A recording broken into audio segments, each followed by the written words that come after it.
శ్రీ గురుభ్యో నమః, శ్రీమాత్రే నమః. ఇప్పటి వరకు మనము న్యూమరాలజీకి సంబంధించి 1వ నెంబర్ జాతకుల యొక్క లక్షణాలు ఏ రకంగా ఉన్నాయో తెలుసుకున్నాము.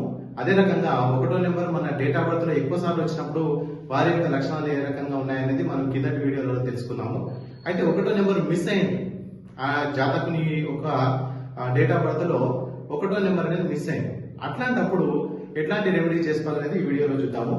ఇప్పుడు 1వ నెంబర్ అనేది మిస్ అయింది, మన డేట్ ఆఫ్ బర్త్ లో లేదు. అట్లాంటి వాళ్ళు ఏం చేయాలి అంటే ఇంటిలో ఒక వాటర్ ఫౌంటైన్ ని ఏర్పాటు చేసుకోవాలి. ఇంటిలో ఒక వాటర్ ఫౌంటైన్ అనేది ఏర్పాటు చేసుకోవాల్సిన అవసరం ఉంటుంది.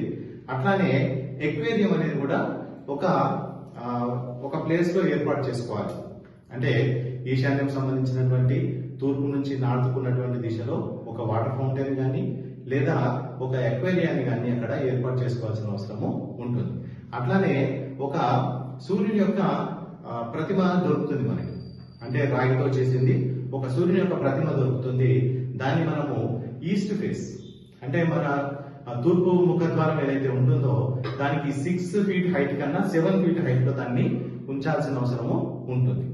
సో ఈ 1వ నెంబర్ మిస్ అయితే ముఖ్యంగా తండ్రితో కానీ తండ్రి తరపు వాళ్ళతో కానీ కొంచెం ఎక్కువగా గొడవలు కానీ లేకపోతే వాళ్ళతో పడకుండా ఉండడం అట్లాంటి లక్షణాలు ఎక్కువగా కనిపిస్తూ ఉంటాయి. కాబట్టి మనం సూర్యుని ఆరాధించడము, సూర్యునికి ప్రతిరోజు జలాన్ని అర్పించడము ఇట్లాంటివి చేసినట్టయితే 1వ నెంబర్ మిస్ అయినటువంటి ఏవైతే ఫలితాలు ఉన్నాయో ఆ ఫలితాలన్నీ వారికి అనుకూలంగా వచ్చేటటువంటి అవకాశాలు ఉన్నాయి. సో ఇది నేను చెప్పింది తూర్పు ముఖము ఉన్నటువంటి ఇండ్లకి మాత్రమే ఇది సరిపోతుంది.